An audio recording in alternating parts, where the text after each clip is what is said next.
வணக்கம். நம்ம சேனலுக்கு தொடர்ந்து ஆதரவளித்துக் கொண்டிருக்கும் நல்ல உள்ளங்களுக்கு நன்றி. தொடர்ச்சியாக ஆதரவு கொடுங்க. விஜய்க்கு கொடுக்கப்பட்ட கட்டுப்பாடுகள் என்னங்கன்னு கேட்டிங்கன்னா, ஒன்றா ரெண்டா ஈரோட்டில் பிரச்சாரம் நடக்குமா? ஏன்னா 16ஆம் தேதி அப்படிங்கிறது இப்போ 18ஆம் தேதி ஆயிடுச்சு.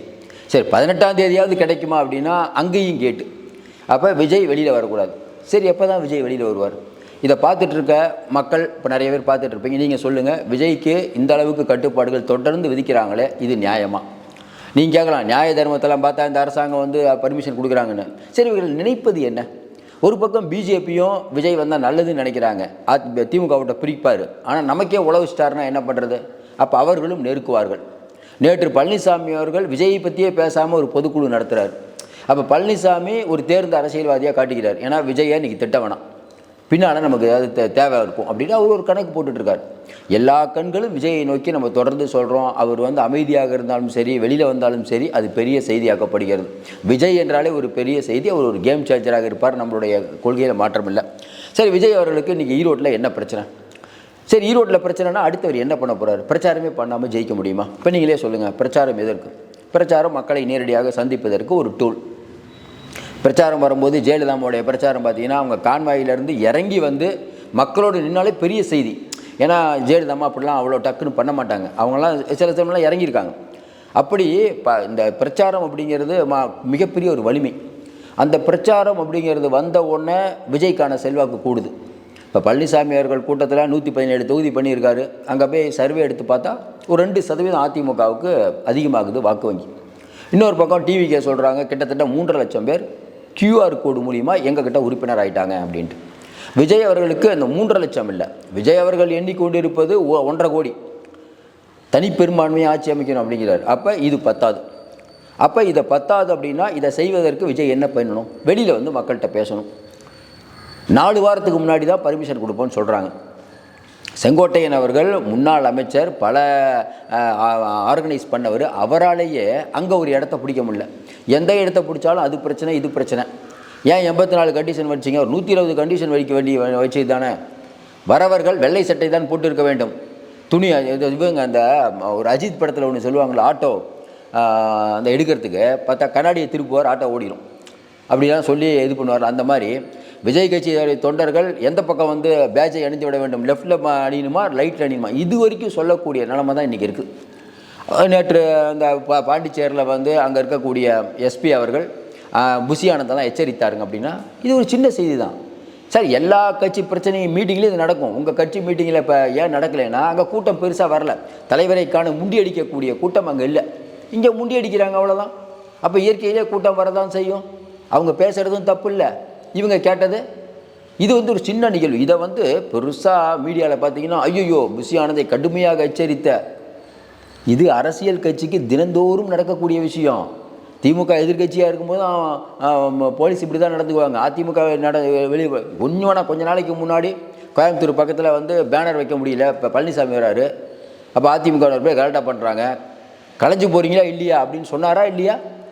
உடனே அங்கே இருக்கக்கூடிய இவங்க அதிமுக என்ன திரும்ப சொன்னாங்க, எங்கள் ஆட்சி வரும்பா, அப்போ இருக்குதுப்பா சொன்னாங்களா இல்லையா? 1000 வருஷம் இந்த பதவியில் இருந்துருவீங்களா நீங்கள்? திமுக இருக்க போதா? நாங்களும் அடுத்த ஆட்சிக்கு வருவோம்பா, நியாயமாக நடந்துக்குவாங்க சொன்னாங்களா இல்லையா?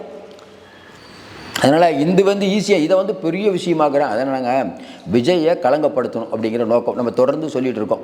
விஜய் அவர்கள் ஜெயிப்பாரா தோப்பாரா அது தேர்தலில் தான் தெரியும். ஆனால் ஒரு விஷயம், அவரை பார்த்து எல்லா கட்சியும் நடிக்கிட்டு இருக்கேன். இந்த கட்சி அந்த கட்சியில் எல்லா கட்சியும் நடக்குது. ஒரு பக்கம் சிபிஐ விசாரணை போட்டு விஜய் அமுக்கலாம் அப்படின்னு பிஜேபி நினைக்கிறாங்க அப்படின்னு சொல்லிட்டு இருக்கும்போது பிரவீன் சக்கரவர்த்தியை சந்திக்கிறார். இது எந்த விதமான அரசியல்? இப்போ காங்கிரஸில் தான் போகிறேன் அப்படின்னு பிஜேபிக்கு நேரடியாக சொல்கிறார். இது அமித்ஷாவை எரிச்சல் படுத்தாதான்?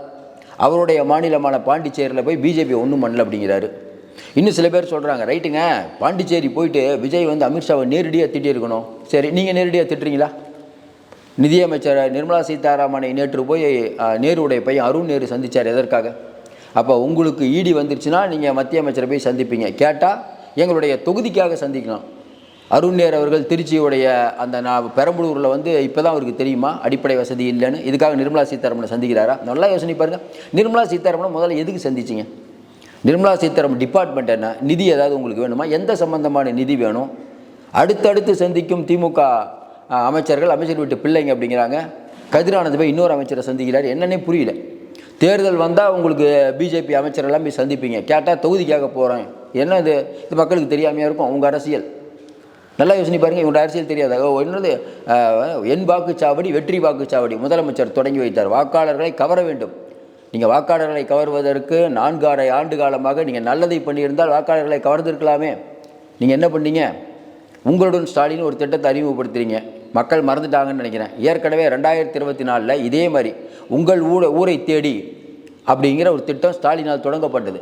அதே திட்டம் தான் பேர் மாற்றி இந்த மாதிரி வருது. இப்படி தொடர்ந்து திமுக மக்களை வஞ்சித்து கொண்டு இருக்கும்போது இப்போ லேப்டாப் கொடுக்குறீங்களே, அந்த லேப்டாப் கொடுப்பதன் அவசியம் என்ன? தேர்ட் இயர் படிக்கிறவங்களுக்கு லேப்டாப் கொடுக்குறீங்க. இது 4 வருஷத்துக்கு முன்னாடியே கொடுத்துருக்கலாம்ல. நீங்கள் தானே இந்த திட்டத்தை நிறுத்துனீங்க.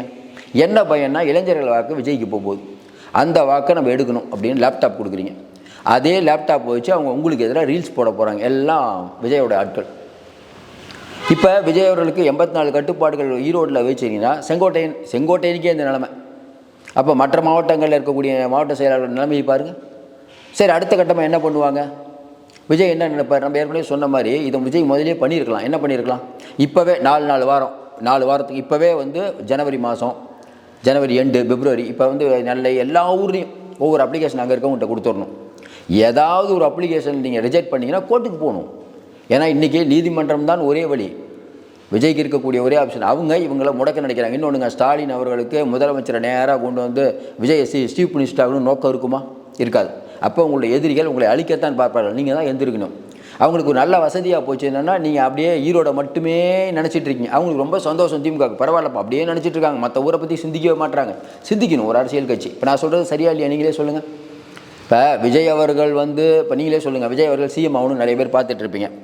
அதுக்கு விஜய் அங்கே கூட இருக்கவங்க சில விஷயங்களை பண்ணணும். அது பண்ணாமல் இருக்கும்போது உங்களுக்கே கோவம் வரும். என்னங்க இது ஏங்க பண்ணலை? இப்போ விஜய் ஒரு மீட்டிங்கில் பேசுகிறாருன்னா இன்னும் சரியாக திமுக அடிச்சிருக்கணுங்க. அந்த எண்ணம் வருமா வராதா? சில பேர் நீங்களே சொல்லுவீங்களே, சில படத்தில் விஜய் இந்த படத்தில் நடிச்சிருக்கக்கூடாதுங்க, அது வேறு, இந்த டைரக்டர் சரியில்லைங்க அப்படின்னு சொல்கிறோம்ல. அப்போ ஐடியா கொடுக்கக்கூடிய விஜய்க்கு ஐடியா கொடுக்கக்கூடியவங்க இதெல்லாம் யோசிக்க வேண்டும். இப்போவே எல்லா ஊர்களுக்கும் மனு போட்டுடணும். 4 வாரம் தள்ளி, இன்னையிலேருந்து 4 வாரத்தில் ஒரு டேட் போட்டு ஏதோ ஒரு ஊருக்கு கொடுத்துடணும். எல்லா ஊருக்கும் விஜய் போகணும். இப்போ எந்த இடத்துல என்ன போகக்கூடாதுங்கிறீங்களா அங்கெல்லாம் அவர் போகணும். அதை விஜய் செய்வார் அப்படின்னு நம்ம எதிர்பார்க்குறோம். ஏன்னா இதே மாதிரி போனால் என்ன நிலைமையாகும்? சரி, இதே மாதிரி இப்போது சில பேர் சொல்கிறாங்க இல்லைங்க விஜய் ஒரு பிரச்சாரத்துக்கே போடுன்னு வச்சுக்கோங்களேன். எப்படிங்க இருக்கும் அப்படின்னா, ஓரளவுக்கு மேலே திமுகவால் தாக்கு பிடிக்க முடியாது. ஏன்? தமிழக அரசு அந்த ரோட் ஷோக்கான வரைவு நெறிமுறைகளை வகுத்தாக வேண்டும். நீதிமன்றத்தில் வழக்கு இருக்குது. அடுத்து ஹியரிங் வரும்போது நீங்கள் சொல்லணும். அப்போ விஜய் ரோட் ஷோ கேட்பார்.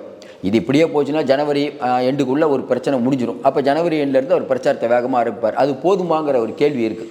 நம்மளே யோசிக்கணும், 234 தொகுதிக்கு விஜயால் போக முடியுமா? ஏன்னா எல்லா ஊர்லேயும் விஜய் தான் நிற்கிறேன்னு சொல்லிட்டார். எல்லா ஊருக்கும் இவர் போகணும். இவர் போனால் அந்த இம்பாக்ட் வேறு மாதிரி இருக்கும். அதுக்கு தான் திமுக பயங்கரமாக பயந்துட்டு இருக்குது. அப்போ விஜய் அவர்கள் இனிமேல் பல பிரச்சனைகளை சந்திக்க வேண்டும். இது ஒரு பக்கம். சென்ட்ரல்லேருந்தும் பிரச்சனை வரும். சென்ட்ரல் இன்றைக்கி அதிமுக பிஜேபி கூட்டணி பயங்கர வலுவாக போயிட்டு இருக்குது. ஏன்னா அவங்க ரொம்ப தெளிவாக இருக்கார், அமித்ஷா ஆட்சியை பிடிக்கணும்னு. விஜய் அதுக்கு இடைஞ்சலாக வருவார்னு நினச்சா அவங்களும் என்ன வேணால் பண்ணுவாங்க. அவங்ககிட்டையும் பல ஆட்சி கட்டில் பல இருக்குது. 2 எதிரிகளை சமாளிக்க வேண்டும். ஏற்கனவே சொன்னோம், எம்ஜிஆர் அவர்கள் கலைஞருங்கிற ஒரு எதிரி தான், ஜெயலலிதா அம்மா கலைஞருங்கிற ஒரு எதிரி தான், கலைஞருக்கு காங்கிரஸ் என்ற ஒரு எதிரி தான் 1967 ஆட்சியை பிடிக்கும்போது. இன்றைக்கி விஜய் ஒரே நேரத்தில் 2 எதிரிகளை போராடுகிறார். நிறைய பேர் சொல்கிறாங்கல்ல, விஜய் அவர்கள் எம்ஜிஆர் போல். எம்ஜிஆருக்கு இருக்க சங்கடத்தை விட அதிக சங்கடம். எம்ஜிஆருக்கு கூட இந்த அளவுக்கான பிரச்சனை கொடுக்கல இவர்களுக்கு. ஏன்னா எம்ஜிஆர் இறங்கனோட தான் பிரச்சனை, இறங்கிறதுக்கு முன்னாடியே பிரச்சனை. அடுத்து பார்த்தீங்கன்னா நிறையா வந்திருக்கும். ஜனநாயகன் படத்தை யாரும் வாங்க மாட்டுறாங்க. சென்னை, காஞ்சிபுரம் செய்தி வந்திருக்கும், பார்த்துருப்பீங்க. என்னங்க நீங்களே சொல்லுங்கள், ஜனநாயகன் படம் ஓடுமா ஓடாதா? எல்லாருக்கும் தெரியும் ஜனநாயக படம் பிச்சுக்கிட்டு ஓட போகுதுன்னு. அது நான் எப்படி இருந்தாலும் ஓட போகுது. ஆனால் திட்டமிட்டு வதந்தி என்னென்னா, கரூர் சம்பவத்துக்கு பிறகு விஜய்க்கு மார்க்கெட் இல்லை, அதனால் விநியோகஸ்தரெல்லாம் பயப்படுறாங்க. விநியோகஸ்தர்கள் பயப்படுவது எதற்காகங்கிறது மக்களுக்கு தெரியாமையாக இருக்கும். நீங்கள் தியேட்டர் மட்டும் கொடுக்காம தான் இருந்து பாருங்களேன். விஜயோடைய படத்துக்கு தியேட்டர் கொடுக்காம இருட்டடி பண்ணுங்கள், பராசக்தி நிறையா கொடுத்து தான் பாருங்களேன்.